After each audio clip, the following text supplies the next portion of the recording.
Hola, ya estamos en nuestra tercera sesión sobre los libros sapienciales. Hoy día queríamos tratar de referirnos a tres libros de ellos: el libro de Job, el libro del Eclesiastés y el libro del Eclesiástico. Como hemos visto, estos tres libros se enmarcan en esta dinámica sapiencial. Bien, diremos algunas cosas con respecto a ello. En primer lugar, nos referiremos al libro de Job. Una de las cosas quizás más interesantes del libro de Job es que es una obra bastante antigua. En el fondo se piensa que se compuso en el tiempo de Salomón. Como hemos ido viendo, generalmente los textos bíblicos van a tener su retoque en el tiempo del exilio, pero se remonta a esta etapa. Y es más, se escribe en el tiempo de la Salomón, pero el libro es de más atrás, es de el tiempo patriarcal. Y otra de las características que tiene es que se va a tratar de un contexto extranjero. Es decir, se trata de Job, que vive en una zona que se llama Uz, probablemente está al este de Palestina, cerca de Edom. Incluso la palabra Job significa hijo de Oriente. ¿Ah? Entonces, en el fondo va a tener un contexto amplio. Algunos se preguntan, bueno, ¿por qué este libro se enmarca en un contexto extranjero? Bueno, algunos dicen que está como al límite de la ortodoxia, porque en el fondo va a tratar un tema que tiene que ver con el sufrimiento, con el tema del mal, y en el fondo va a ir en contra de la doctrina clásica de la retribución. Otros piensan que se enmarca en un contexto extranjero porque el mal y el sufrimiento es un problema universal, no es propio de Israel. Y claro, porque en el fondo pone en jaque la sabiduría clásica, como decíamos, de la retribución.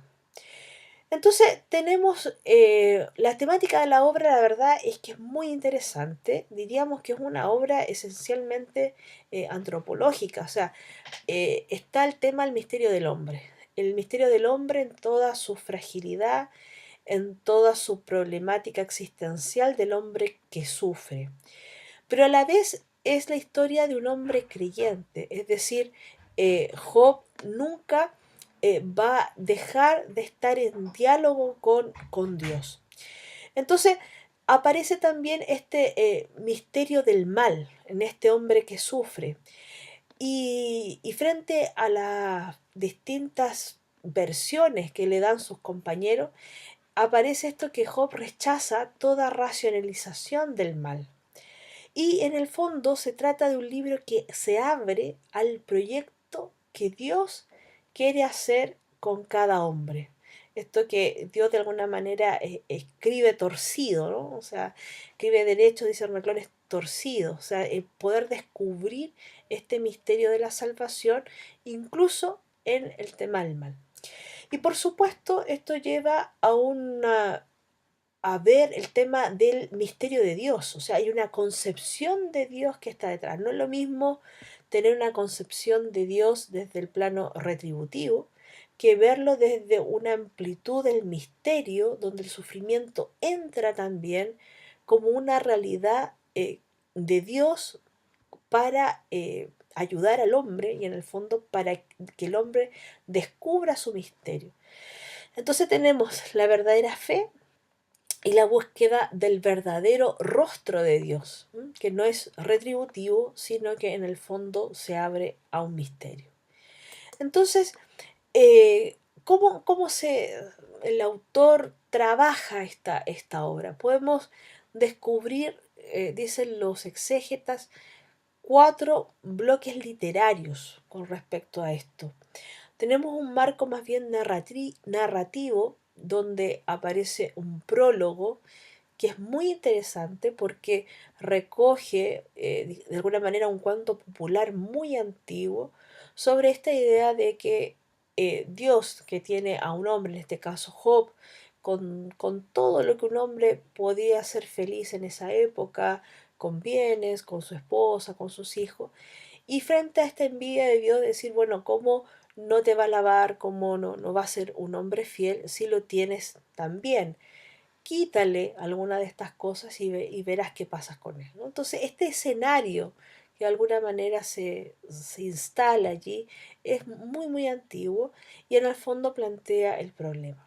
Bueno, y el marco narrativo termina finalmente con el epílogo, con este encuentro en el fondo de Job con Dios.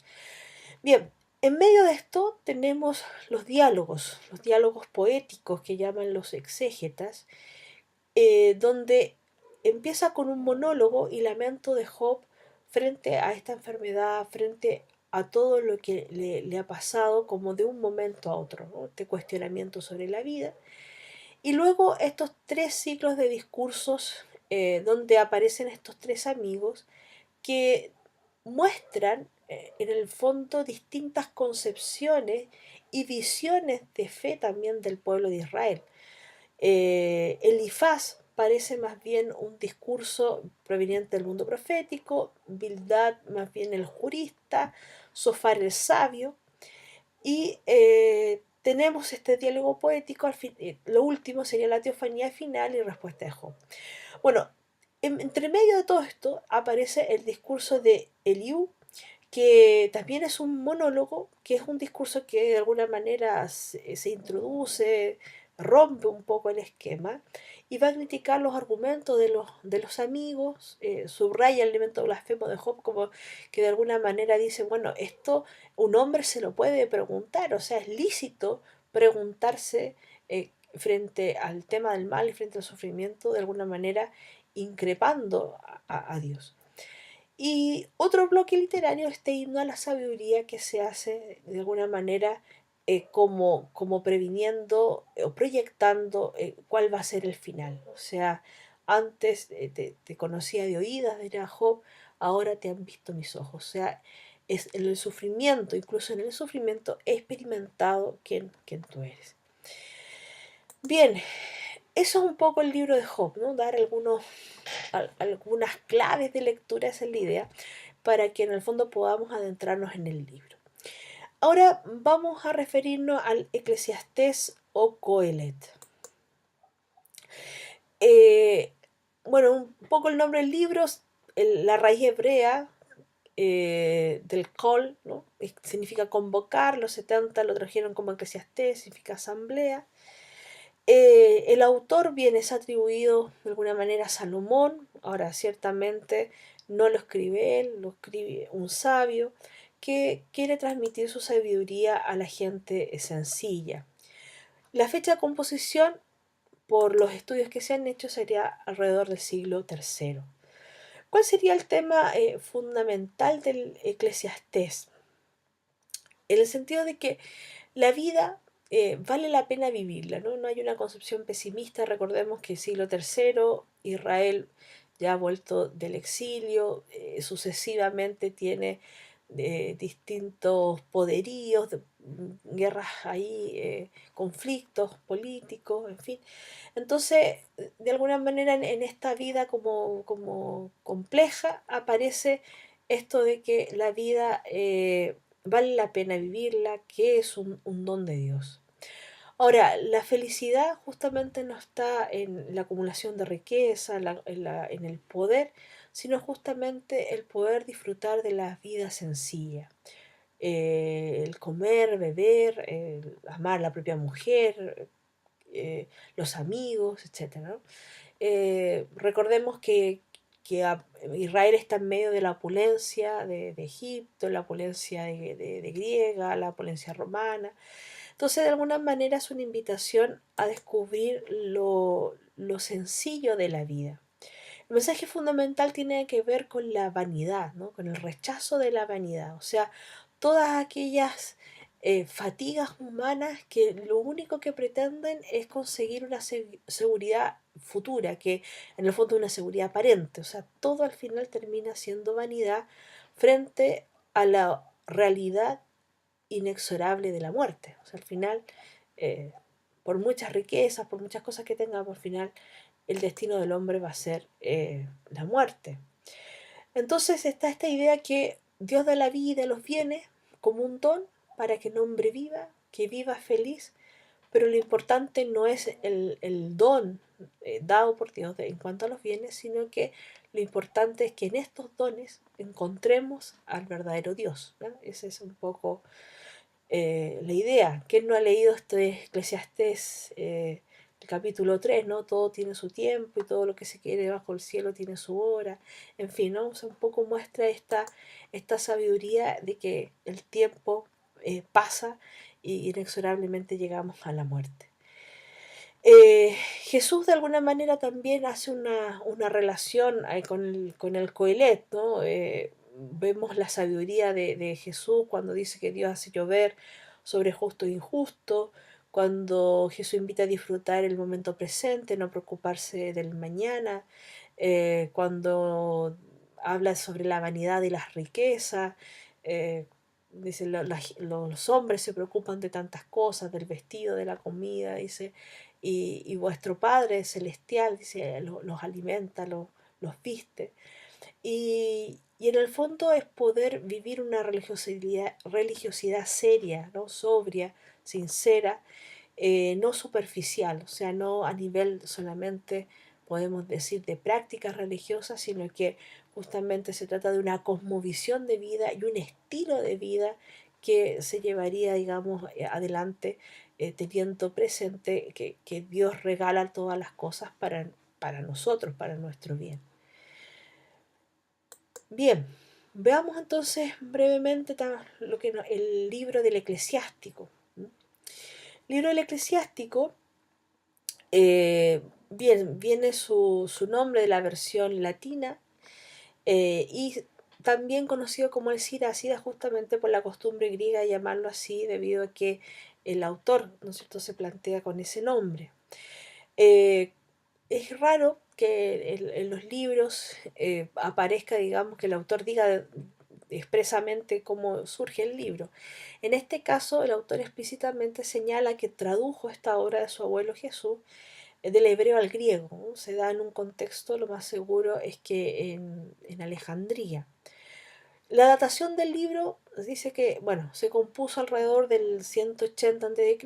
y que se tradujo hacia el 132 a.C. O sea, también es un texto bastante cercano a lo que es Jesús. Ahora, eh, ¿qué es lo que nos interesa en este sentido, ¿no? Que también tenemos como decía la otra vez, una fotografía de los temas que en ese momento le preocupan, digamos, al mundo hebreo, ¿no? Entonces, cómo Jesús también viene a dar respuesta a estas preocupaciones fundamentales. Bueno, el eclesiástico, ¿qué nos aporta? Bueno, hay una relación entre la ley y la sabiduría. Veíamos un poco en el libro de la sabiduría la otra semana como caminos paralelos, ¿no? Acá se trata de juntar, ¿no? Que la verdadera sabiduría justamente está en la ley. Se plantea la bondad divina y el mal en el mundo, un poco esta visión griega de lo mundano como lo malo, ¿no es cierto? Lo divino como todo lo bueno, como el mundo de la luz. Con respecto al tema de la remuneración divina o retribución, propone esta doctrina tradicional de que, bueno, al bueno le va bien y al malo no le va tan bien, ¿no? Es un poco, claro, justamente porque se busca que el judío piadoso conserve la ley. Y lo que más recomienda en las relaciones interpersonales es la prudencia y la armonía. Entonces acá podemos, bueno, algunos temas, por ejemplo, el tema del temor de Dios, ¿no? El temor de Dios va a conducir todo lo que es la conducta moral, no en el sentido de terror de Dios, ¿no? Sino que justamente el temor de Dios está en el fondo vivir la ley para justamente estar en comunión con Dios y estar alegre con Él. El tema de la riqueza y la pobreza no va a despreciar la pobreza, pero sí, en el fondo, el rico dice debe dar gracias a Dios por lo que le ha dado y por lo tanto compartir con el más necesitado.